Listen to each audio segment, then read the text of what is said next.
بسم اللہ الرحمن الرحیم نحمدہ ونصلی علی رسولہ الکریم اما بعد۔ طلبہ عزیز، آپ کے سامنے بخاری شریف جلد اول کا جو صفحہ دکھ رہا ہے، اس صفحے میں باب نمبر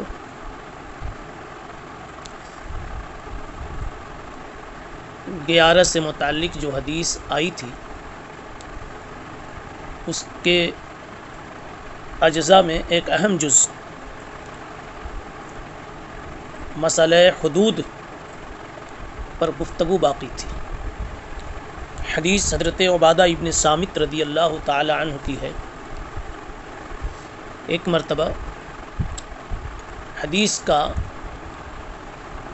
دوبارہ استحضار کر لیجئے، بلکہ پڑھ لیجئے کہ حضرت عبادہ ابن صامت رضی اللہ تعالی عنہ جو شرکائے بدر میں سے تھے اور نقبائے لیلۃ العقبہ میں سے تھے، ان کا یہ بیان ہے کہ جناب رسول اللہ صلی اللہ علیہ وسلم کے پاس ایک مرتبہ صحابہ کی ایک جماعت تھی، تو صحابہ کی جماعت سے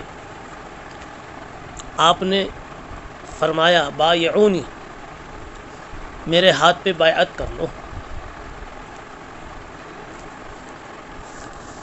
کن چیزوں پہ بیعت کرو؟ آپ نے آگے ارشاد فرمایا علی اللہ تشرکوا باللہ شیئا ولا تسرقوا ولا تزنوا،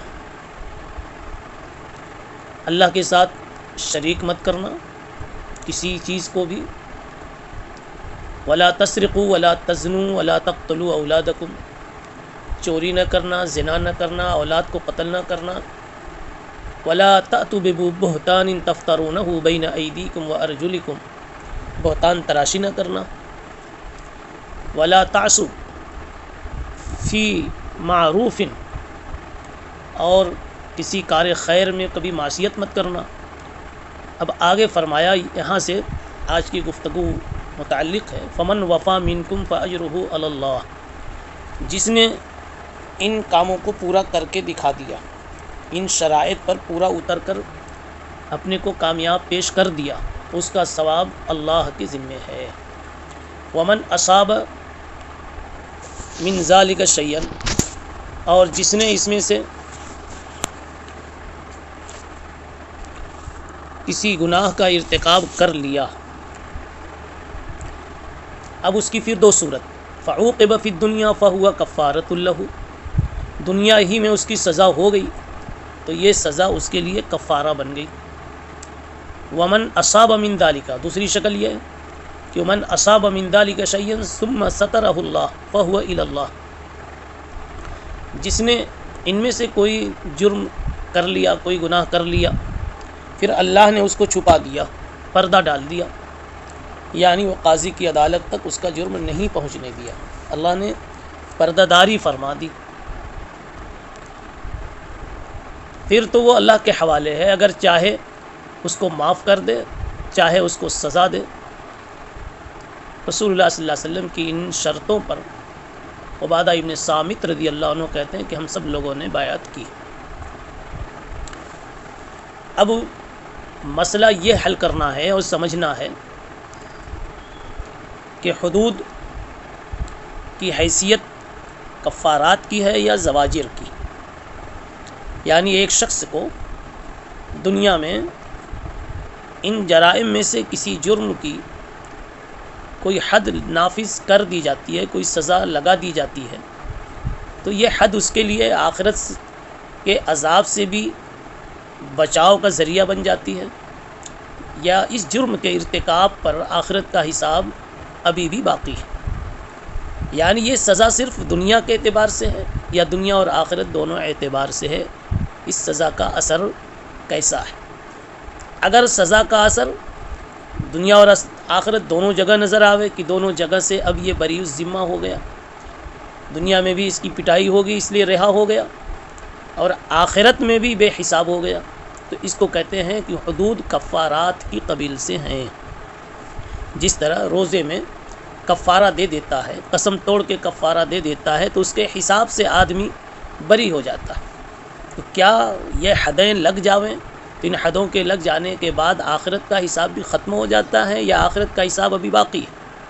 اگر آخرت کا حساب بھی ختم ہو گیا تو معلوم ہوا کہ حدود کفارات ہیں، اور آخرت کا حساب ابھی باقی ہے تو پتہ چلا کہ حدود کفارات نہیں ہے بلکہ صرف دنیا کے مجرموں کے لیے زواجر ہیں، یعنی تعزیانے ہیں، کوڑے ہیں، تنبیہات ہیں، رکاوٹیں ہیں کہ دیکھو اے مجرموں تم یہ اقدام نہ کرنا ورنہ تمہارا بھی یہی انجام ہوگا، چورو تمہاری چوری کی وجہ سے ہاتھ کاٹ دیا جائے گا، زانیوں تمہاری حد تم پر نافذ کر دی جائے گی جس طرح ان مجرموں پر نافذ کی گئی۔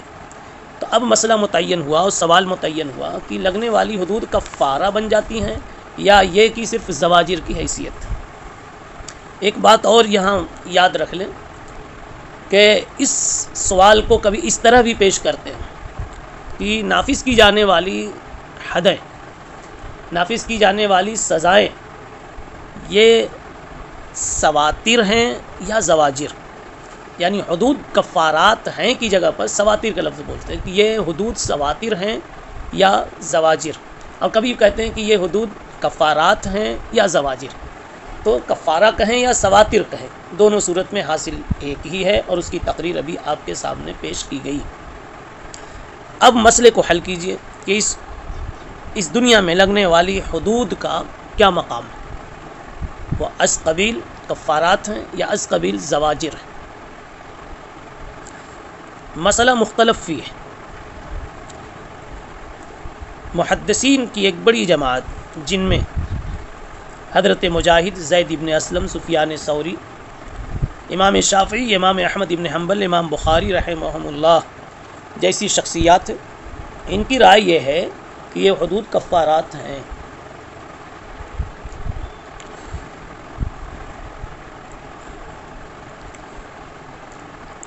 حنفیہ کا مسلک اس میں کیا ہے؟ مشہور تو یہی ہے کہ حنفیہ ان حدود کو زواجر مانتے ہیں، سواتر اور کفارات نہیں تسلیم کرتے۔ البتہ حقیقت یہ ہے کہ آپ گہرائی میں جائیں گے اور کتب فقہ کی جو بنیادی فقہ حنفی کی جو بنیادی کتابیں ہیں ان کو آپ دیکھیں گے تو آپ خود احناف کے درمیان بھی اختلاف پائیں گے۔ یہ اختلاف اس طرح آپ کو ملے گا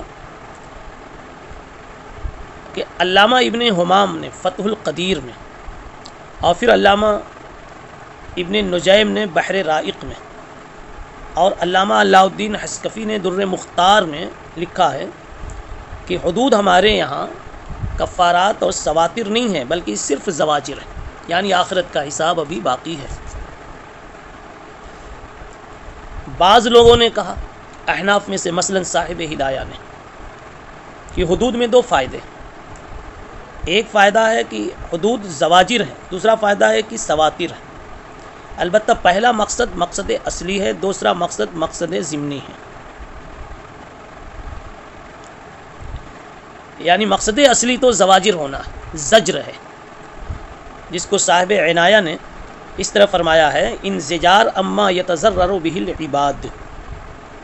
حد کا مقصد اصلی ہے اس حرکت سے دوسرے بندوں کا رک جانا جس سے اللہ کے بندوں کو، اللہ کی مخلوق کو ضرر پہنچا کرتا ہے۔ ہاں دوسرا مقصد جو اصلی نہیں ہے، ضمنی ہے، نصیب ہو جائے تو فبہا، وہ ہے الطہارہ عن الذنوب والمعاصی، معاصی کا دور ہو جانا، معاف کر دیا جانا۔ علامہ کشمیری رحمۃ اللہ علیہ فرماتے ہیں کہ بدائع باب التعزیر میں حدود کو کفارات بتایا گیا ہے۔ اسی طرح شامی میں ملتقط الفتاوی کے حوالے سے نقل کیا ہے کہ اگر حج میں کوئی شخص جنایت کرے اور جزا دے دے تو گناہ ساقط ہو جاتا ہے بشرطے کہ عادت نہ بنا لے، ورنہ گناہ کا سقوط نہیں ہوگا۔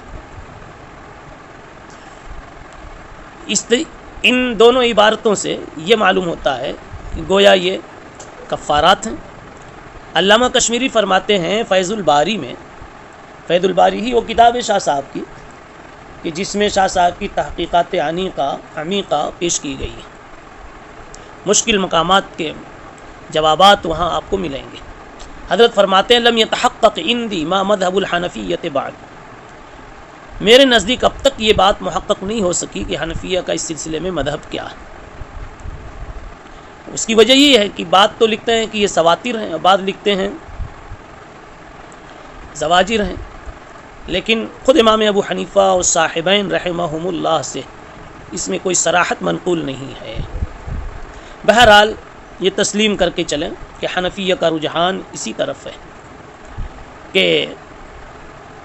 حد کے نافذ کرنے میں سقوط اس اسم کا مقصد شامل نہیں ہے. یعنی حد کی وجہ سے گناہ کو، آخرت کے گناہ کو ختم کرنا یہ مقصود نہیں ہے. مقصود ہے دنیا میں ایسے مجرموں پر روک لگانا اور ایسے مجرموں کے فساد سے، بگاڑ سے، ان کی تکلیفوں سے بندوں کو بچانا. جیسا کہ علامہ ابن حمام نے فتح القدیر میں یہ صراحت فرمائی ہے کہ ان الحد لا يعمل فی سقوط الاسم. حد جو ہے گناہ کے ختم ہونے اور معاف ہونے میں کوئی اپنا اثر نہیں دکھاتی. اب تھوڑی دیر ہم کو دونوں حضرات کے دلائل کو جاننا ہے. شوافع کے نزدیک، اسی طریقے سے محدثین کے نزدیک، چونکہ حدود کفارات ہیں، اور حنفیہ کے قول کے مطابق یہ حدود کفارات نہیں ہیں، صرف زواجر ہیں. دونوں کی دلیلیں ہمیں جاننی ہیں.